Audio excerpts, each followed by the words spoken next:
नमस्कार, बड़ी खबर में आपका बहुत बहुत स्वागत है। शाम के 7 बज गए हैं। मेरा नाम है अंकित त्यागी और इस वक्त आप एनडीटीवी के साथ हैं। लगातार पिछले कुछ दिनों से हिमाचल में जो तबाही हुई है उसकी तस्वीरें लेकर आपके सामने आ रहे हैं। आज हमने कोशिश की कुल्लू से मनाली का जो चकाचक 4 लेन का एक्सप्रेस हाईवे बना था वो कितना ज़्यादा क्षतिग्रस्त हुआ है, उससे कितना ज़्यादा आर्थिक नुकसान हुआ है और जो आसपास लोग रह रहे हैं उनको कितनी परेशानी हो रही है उसका जायज़ा लेने की। कई जगह सड़क पूरी तरह से बह गई, हमें पहाड़ों में से उतर के लोगों के बीच तक जाना पड़ा। कोशिश यही थी कि वहाँ पहुँचा जाए जहाँ पर फ़िलहाल सरकारी मदद नहीं पहुँच पा रही है। देखिए हमारी विशेष रिपोर्ट। किस तरीके से लोगों को परेशानियाँ हुई और अभी भी हो रही हैं। ये 2 बहनें हैं जो अपने परिवार के साथ लाहौल स्पीति घूमने गई थी, यहीं के लोकल हैं। 1 दिन का ट्रिप था आप लोगों का, सुबह जाके शाम को वापस आना था, अपने माता पिता के साथ थे। 4 रात वो वहाँ पे फंसे रहे। आप लोग के साथ क्या हुआ, कैसे आप लोग फंस गए वहाँ पे जाके, और घर कितनी दूर है आपका यहाँ से? यहाँ से हमारा घर ऑलमोस्ट 1 किलोमीटर दूर है और आई थिंक 8 की बात है, 8 तारीख की बात है। हम लोग निकले थे, हमने त्रिलोकनाथ और उदयपुर के दर्शन करने थे। हम गए, ये बारिश तो पूरे रास्ते में ही हो रही थी बट हमें ये आइडिया नहीं था कि इतनी ज़्यादा डेविस्टेशन हो जाएगी। तो वापस आते हुए हम देखते हैं कि एक पागल नाला है, उसका नाम ही पागल है, जिसने हमें सच में पागल कर दिया। उस पागल नाले ने वो सड़क पे आ चुका है एंड समहाउ हमने उसे क्रॉस कर दिया। तो हमें लगा कि अब हम घर पहुँच जाएंगे। तो आगे देखते हैं तो तेलिंग नाला था, तो वो उससे आधा किलोमीटर दूर है तेलिंग नाला। वहाँ पर बहुत ही ज़्यादा डेवस्टेशन हो गई थी, सारे पत्थर रोड पे आए हुए हैं और वहाँ पर आई थिंक बहुत ज़्यादा टाइम से सुबह नहीं दिन से जाम लगा हुआ था और हमें लगा कि शायद हम निकल जाएंगे। तो पर वही हमने वहाँ पर थोड़ा पता करा तो चांसेस नहीं लग रहे थे रोड खुलने के बिल्कुल भी। तो वहाँ पर रिवर साइड पे एक कैंप था, एक अंकल थे, तो उन्होंने हमें अपने कैंप में शेल्टर दिया उस नाइट में, पर वो एकदम रिवर साइड पे था और वो जो रात हमने वहाँ पर स्पेंड करी दैट वाज सो पैथेटिक, बहुत ही खतरनाक था, एकदम रिवर साथ में। हाँ, ऊपर से एक तरफ हमारे पहाड़ था जहाँ से पत्थर गिर रहे हैं और एक तरफ नदी थी जिसका फ्लो बहुत डेडली था। जो तेलिंग विलेज है उसके साथ है खरचुद विलेज, तो वहाँ के लोकल्स ने हमें रेस्क्यू करा। बहुत चल के आई थिंक 1 किलोमीटर हम स्टीप पहाड़ी चढ़ कर गए ऊपर और उन लोग ने हमें रेस्क्यू किया और 3 नाइट्स 3 डेज उन्होंने हमारी हेल्प करी, हमें खाना दिया विदाउट एनी चार्जेस। कुछ पैसे नहीं लिए आप लोगों ने? पैसे नहीं लिए, हम उन्हें दे रहे थे बट दे वर लाइक कि नहीं हम नहीं लेंगे। मैं आपसे ये पूछना चाहता हूँ, जब आप लोग 8 तारीख को गए होंगे तो ये सड़क पूरा रास्ता खुला हुआ था? पूरा खुला, रास्ता बिल्कुल ठीक था। अब आप वापस आए तो रास्ता गायब है। तो फिर कैसे आप लोग वहाँ से उस तरफ पहुँचे, वही पहाड़ी चढ़ के गाँव के बीच में से निकल के? जो मलबा गिरा हुआ है उसी के ऊपर से कुछ रास्ता बन गया है तो हमने वही समहाउ क्रॉस किया। वो जो उस तरफ आप देख सकते हैं वहाँ पर बहुत लंबा ट्रैफिक जाम है। हमारे फादर अभी भी वहीं पर हैं क्योंकि हम लोकल्स हैं, तो हमारे पापा वो आ जाएंगे कार लेकर। तो मैं, मेरे मम्मी, मेरे हस्बैंड एंड मेरी सिस्टर, हम चारों पैदल चल के आए। We walk for almost 2 kilometre. और यहाँ पर ये जो सामने शिरर रिजॉर्ट है, यहाँ से मतलब बहुत ही रिस्की सा है, रोड तो गायब ही है, थोड़ा सा ऐसे पहाड़ी सी है, पत्थर, उससे हम पैदल चल के यहाँ पर आए हैं। अब ये सड़क होने में तो काफी समय लगेगा। आपके घर में बिजली है क्या, कुछ आप लोगों को पता है? अभी पता चलेगा जाकर घर। प्रोबेबली ना बिजली तो नहीं है, नहीं है शायद, नहीं है। पानी भी नहीं है क्योंकि हमें अपने गांव के लोकल्स मिले थे, वो कह रहे थे कि वो अभी पानी का इंतजाम कर रहे हैं। पाइप्स टूट गई हैं, पानी नहीं है। ये जो टूटती हुई सड़क आपको दिखाई पड़ रही है, ये मेन 4 लेन एक्सप्रेस वे है मनाली कुल्लू से, जो मनाली को जोड़ता था। कितना ज़बरदस्त यहाँ पर तबाही हुई है इस सड़क पर, ये आपको बताता है। यहाँ से मनाली जाना अगर रास्ता बिल्कुल ठीक रहता तो 1 घंटे से कम का पूरा रास्ता है, लेकिन पूरी जगह सड़क टूट चुकी है और उसकी वजह से आवाजाही ज़बरदस्त तरीके से प्रभावित हुई है। आप देखेंगे किस तरीके से पानी का उस दिन बहाव रहा होगा कि नदी इस सड़क के ऊपर से बह रही थी। तभी ये आपको दिखाई पड़ रहे हैं जो पेड़ों के अवशेष है जो नदी के साथ बहकर आए थे, जड़ें और ये सब नदी के सड़क के ऊपर पड़े हुए हैं। पीछे आपको जेसीबी मशीनें दिखाई पड़ेंगी, उसके पीछे पूरा लैंडस्लाइड है। तो ये पूरी जो सड़क बनाई गई थी 4 लेन एक्सप्रेसवे नदी के साथ साथ ब्यास नदी के, वो इस समय पूरी तरीके से क्षतिग्रस्त है और उसके कारण जो रास्ता था वो पूरी तरीके से बाधित था। अब मुश्किल से जो पुराना मनाली वाला कुल्लू और मनाली वाला रास्ता था उसको खोला गया है, वो भी एक तरफ के लिए। तो उस पहाड़ी पर अगर आप देखेंगे तो आपको कुछ गाड़ियों की पूरी एक कतार दिखाई पड़ेगी। ये घंटों से जाम में फंसे हुए हैं। 2500 गाड़ियां करीब मनाली से छोड़ी गई हैं जो इस तरफ मंडी और कुल्लू की तरह से मंडी होते हुए जाएंगी। तो सिर्फ एक तरफ का रास्ता छोड़ा गया है और दूसरी तरफ अभी आवाजाही पूरी तरह से बाधित है। लोग कोशिश कर रहे हैं जाके उस तरफ जाने की, लेकिन कोई भी सड़क मार्ग मनाली के लिए जाने के लिए अभी फिलहाल पूरी तरह से बाधित है। आप वहीं रहते हैं या? तो आगे क्या हाल है, लोग कैसे उधर जो गांव हैं वो कैसे काम चला रहे हैं? बड़ी मुश्किल से आ रहे हैं, आना जाना है। तो पैदल आ रहे हैं लोग उधर से? यहाँ से तो पैदल आना कोई नहीं है, पैदल आने को भी रास्ता नहीं है। यहाँ तो ये इसको देखने जाते हैं ना, हाँ। वहीं से वापस आते हैं। तो उसके जो पीछे गांव है उनका कैसे काम चल पा रहा है? ये फोन चल नहीं रहा है, कुछ पता ही नहीं चल रहा। पता नहीं चल रहा। जो सगे संबंधी हैं उनसे बातचीत नहीं हो पा रही है और शायद इसी वजह से लोग परेशान हैं और उन्हें अभी तक कई लोगों का जो फंसे हुए हैं अलग अलग जगहों पर उनका अता पता नहीं चल पा रहा है। हम भी कोशिश कर रहे हैं मनाली जाने की, लेकिन अभी तक कम से कम वो रास्ता नहीं मिल पा रहा है जो मनाली हमें लेके जा पाए। मनाली के रास्ते में हैं, तो जो जाने का रास्ता है वो रोका हुआ है। तो हमने सोचा कि जो सड़क बह गई है, जो मेन सड़क थी, उसमें जहाँ से वो बह गई है उसके उस तरफ क्या हालात हैं उसका ज़रा जायज़ा लिया जाए। इस वजह से हम वहाँ ऊपर से नीचे होकर आए हैं एक रिजॉर्ट के थ्रू। अब ये जो रिजॉर्ट आप देख रहे हैं ये बिल्कुल मेन मनाली हाईवे पर हुआ करता था। यहाँ से लोग नदी का नज़ारा भी लेते थे। अब मैं आपको बताता हूँ कितना मेन रोड पर था। वो जो आप हिस्सा देख रहे हैं जहाँ से हमने आपको पहले रिपोर्ट दिखाई थी, वो वाला जो हिस्सा है वो टूटा हुआ हिस्सा है, यानी कि वो सड़क का हिस्सा है। तो उसके साथ साथ ये सड़क बनी थी, जो सड़क यहाँ पर यहाँ तक जुड़ी हुई सड़क थी। 4 लेन की सड़क है इस तरफ भी और उस तरफ भी। इसके बिल्कुल हाईवे के साथ साथ ये रिजॉर्ट था जिसमें काफ़ी सारे लोग आया करते थे।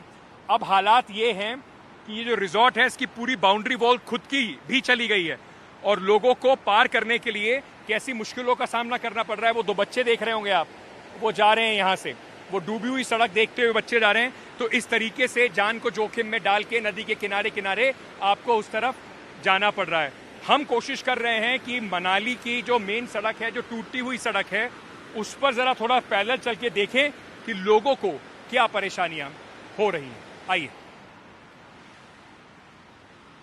आप फंसे हुए भैया या वेट कर रहे हो किसी का? फंसे नहीं है, मैं उधर से कोई सामान लेने के लिए लेके आया हूँ। अभी वो लोग आगे गए हैं, अभी अच्छा। आने वाले हैं। तो फिर तो मतलब खाने पीने का सामान या कैसे सामान? मुर्गे, चिकन तो अभी दिक्कत ये है कि सामान तो कुछ आ नहीं पा रहा होगा इधर। नहीं आ रहा है, तो सारा लोग पैदल जाके लेके आ रहे हैं। पैदल जाके। तो वो पैदल लेके आते हैं और फिर यहाँ से आप गाड़ी में लेके उन्हें गांव तक जा छोड़ के आते हो। हाँ जी। आगे रास्ता ये और भी कई जगह तक टूटा हुआ है। ये तो भैया ये रोड मैक्सिमम भी कितना 8 किलोमीटर तक शायद ठीक है, फिर आगे फिर टूटा हुआ है। 8 किलोमीटर ठीक है, फिर आगे फिर टूटा हुआ है। हाँ जी। तो मतलब यहाँ से मनाली पहुँचने का रास्ता तो है नहीं। ये वो जो उधर से रास्ता जा रहा है वो वाला जो रास्ता है। रायसेन में जहाँ पे सड़क पूरी टूटी हुई थी उससे हम करीब 2 किलोमीटर और आ गए हैं। जब 2 किलोमीटर आप आगे आ जाएंगे तो आपको ये टोल प्लाजा मिलेगा। ये है दौलोनाला टोल प्लाजा और यहाँ पे अक्सर ये पूरा तांता लगा रहता था। ये आपको बता रहा है कि कितना यहाँ पे टोल प्लाजा को भी नुकसान हुआ है, कि कितना नुकसान जो इकोनॉमिक क्षति है, यानी कि जो आर्थिक नुकसान हुआ है सड़कें टूटने से, बाकी चीज़ों से, वो बहुत ज़्यादा हुआ है और कई महीने लगेंगे हिमाचल प्रदेश को इस नुकसान से उबरने के लिए। हम कोशिश कर रहे हैं कि इस टूटी सड़क पर जो भी थोड़ा साधन मिले। ये जो सड़कें, जो गाड़ियाँ आप देख रहे हैं, ये इधर की लोकल्स की गाड़ियाँ हैं जो 2 टूटे हिस्सों के बीच में अप्लाई कर रही हैं। तो हम कोशिश करते हैं और देखते हैं यहाँ से चलकर कि आगे हम कहाँ तक इस टूटी सड़क पर जा सकते हैं। आइए। आपका नाम क्या है सर? थैंक यू पहले तो हमें लिफ्ट देने के लिए। कोई बात नहीं, मेरा नाम आकाश शर्मा है। हाँ जी। और मैं कटराई में रहता हूँ। हाँ जी। और यहाँ पर एक्चुअली मैं चंडीगढ़ से आया था जब ये हुआ। उससे पहले मैं चंडीगढ़ में काम करता हूँ। हाँ जी। तो बेसिकली मैं एक दिन पहले ही यहाँ पर आया और जैसे ही मैं यहाँ पर आया, पूरा हर जगह जगह पे ऐसा ही है, सब पेड़ हाँ जी ये सब कुछ ऐसे ही। उसके बाद तो इतनी बाढ़ आई, बिजली गायब है, पानी भी नहीं है और घरों में आपके पानी बिजली अभी तक नहीं हो पाई? नहीं है अभी कुछ नहीं। आप भी सर यहीं से हो? हाँ जी। आपका क्या नाम है? मंदिर शर्मा। तो क्या आप लोग सर 4 दिन से अब क्या मतलब बिजली नहीं है तो कैसे परेशानी? ये तो मेन हाईवे था मनाली के लिए। हाँ जी, तो हाईवे कट गया है। हाँ। बाकी कई लोगों को राशन पानी की भी प्रॉब्लम आ रही है। हाँ। तो जो नियर बाय जैसे घर है जो वो प्रोवाइड करा रहे थोड़ा पूरा खाना पीना, जो जैसे बस्ती में जो लोग रह रहे थे उनके लिए। तो लोगों को और क्या, जैसे ये हम पेट्रोल पंप क्रॉस कर रहे हैं, डीजल पेट्रोल मिल रहा है यहाँ पे? नहीं, बंद पड़ा है पेट्रोल पंप भी।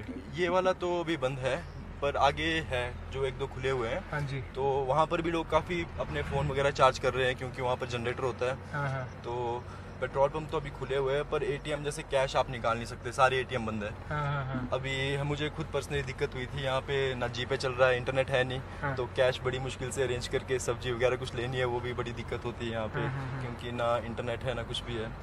बाकी कई जगह तो रास्ते पूरे वॉश्ड अवे हो गए, मतलब चले तो गए। जब हम ये नेशनल हाईवे 3 पर जो टूटी हुई है उस पर जब चल रहे थे देव मनाली के रास्ते पे, तो मुझे सारे बाग दिखाई पड़े सेब के और आलू बुखारे के।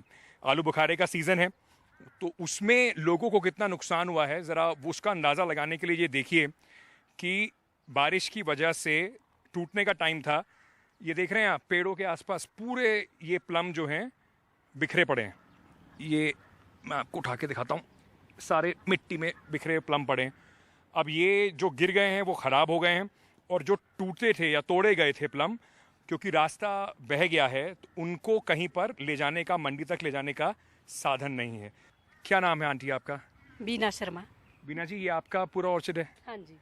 तो कितने इधर आ जाइए आप, कितने प्लम, मतलब कितने का आपका, कितने पेड़ हैं और कितने का जो सीज़न में आप लोग बिजनेस कर लेते हो? सिर्फ हम प्लम का सीजन जो है वो 1.5 लाख रुपए साल का आ जाता है? आ जाता है। हाँ जी।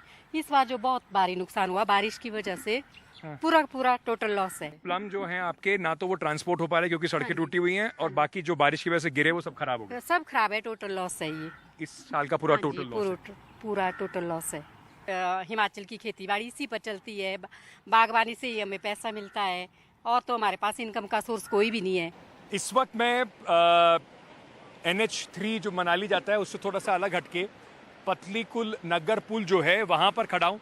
आपको लग रहा होगा मैं पुल के नीचे क्यों खड़ा हूँ, क्योंकि ये पुल का जो कनेक्टिंग रोड है वो टूट गया है। ये पुल का जो रोड था ये उस तरफ, दूसरी तरफ जाता था, जहाँ पर वो आपको एक व्यक्ति बैठे दिखाई पड़ेंगे, वहाँ से ये सड़क जुड़ता था, यानी कि पुल का जो कनेक्टिंग रोड था वो दूसरी तरफ जाता था। वो रोड जब 8-9 तारीख को भारी बारिश हुई उसमें बह गया है। तो लोगों ने ये एक मेक शिफ्ट, जिसको कहते हैं एक जुगाड़ का अरेंजमेंट किया है, ये 2 सीढ़ी लगाकर, जिससे आपको काफ़ी सारे लोग उतरते चढ़ते इस वक्त दिखाई पड़ रहे होंगे। सारा क्षतिग्रस्त हो गया है रोड। हाँ जी, हाँ जी। लोगों को ऐसे ही आना जाना पड़ रहा है। सो अब मैं भी कोशिश करता हूँ, आपको ऊपर चलते हैं। और मनाली जाने का, जैसे मैंने आपको बताया कि अगर मेन रोड जो नहीं चल रही है उसका एक रास्ता ये है, और इस जुगाड़ के सहारे लोग अब नगर पुल क्रॉस कर रहे हैं, ऐसे ऐसे, और विसर्जन हम पर भी आ रहा है। देखिए कि कैसे नीचे से इसके ज़मीन खिसक गई है, और काफ़ी हिस्सा इसका अभी भी पानी में बड़ा लटका हुआ है, ख़तरनाक तरीके से लटका हुआ है। बता रहे हैं कि नदी पहले काफ़ी दूर थी, धीरे धीरे इतनी पास आ गई, और अब बारिश जब हुई तो इनका पूरा घर बर्बाद हो गया। तो उनसे भी बात कराते हैं जिनका घर है, और अंदर चल के देखते हैं कि क्या हालात है। आइए। आपको तो बड़ा नुकसान हो गया है घर का? हाँ जी, ये 2018 में भी आया था, तब भी हमारा काफ़ी नुकसान हुआ था, पर इस बार कुछ ज़्यादा हो गया। तो ये 18 में आया था, उसके बाद आपने फिर दोबारा बनाया? 18 में मतलब थोड़ा सा पोर्शन हमारा डैमेज हुआ था, जिसे हमने रिपेयर करा था, तो उसके बाद ठीक था। और उसके बाद हमने RCC बॉल भी लगाई थी, तो उससे काफ़ी प्रोटेक्शन हुआ। 2018 के बाद कोई नुकसान नहीं हुआ। उसके बाद इस बार बहुत ज़्यादा। मैं ज़रा आपकी एक बार घर के अंदर दिखाना चाहता हूँ। ये पूरा सीढ़ी वीढ़ी सब गिर गया। यहाँ से हमारा आंगन था, मतलब काफ़ी सामान था। रूम ये डैमेज हो चुके हैं, दोनों रूम। हाँ, 2 रूम्स थे यहाँ पे नीचे। हाँ जी। तो ये अब टिका किस पे हुआ है? ये अभी है, पिलर है, लेकिन नीचे से बिल्कुल खाली है, सिर्फ पिलर पे टिका हुआ है। सिर्फ पिलर पे टिका हुआ है।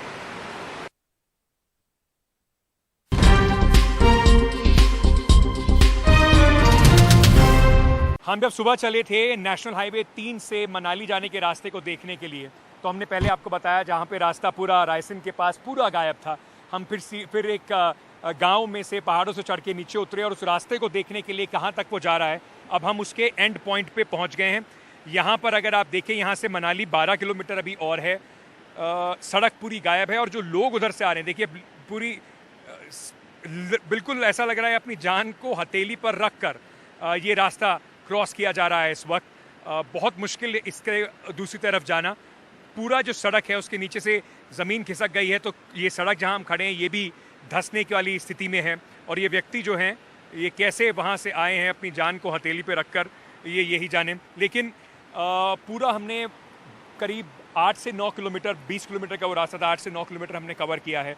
हम चले, लोगों से मिले और साथ ही साथ हमने लिफ्ट भी ली, लोगों से पूछा क्या क्या परेशानियां हैं। लेकिन कुल मिलाकर अगर आप देखें तो यहाँ पर भी अभी आपको दिखाई पड़ेगा ये पत्थर जो हैं, बोल्डर्स जो हैं, ये बिल्कुल गिरने को तैयार हैं। तो काफ़ी खतरा यहाँ पर, और जिस तरीके से सड़क गई है बहुत ज़्यादा समय लगने वाला है इस पूरी सड़क को रिपेयर करने में। अब हम वापस जाएंगे उसी इलाके में, रायसेन तक पहुँचेंगे जहाँ हमारी गाड़ी को हम छोड़कर आए थे करीब 9 किलोमीटर पहले, और वहाँ से हम कोशिश करेंगे दोबारा जो मनाली का दूसरा रास्ता है अगर वो खुला होगा उससे मनाली पहुँचने की। अभी के लिए मेरे सहयोगी जोसेफ के साथ अंकित त्यागी, NDTV।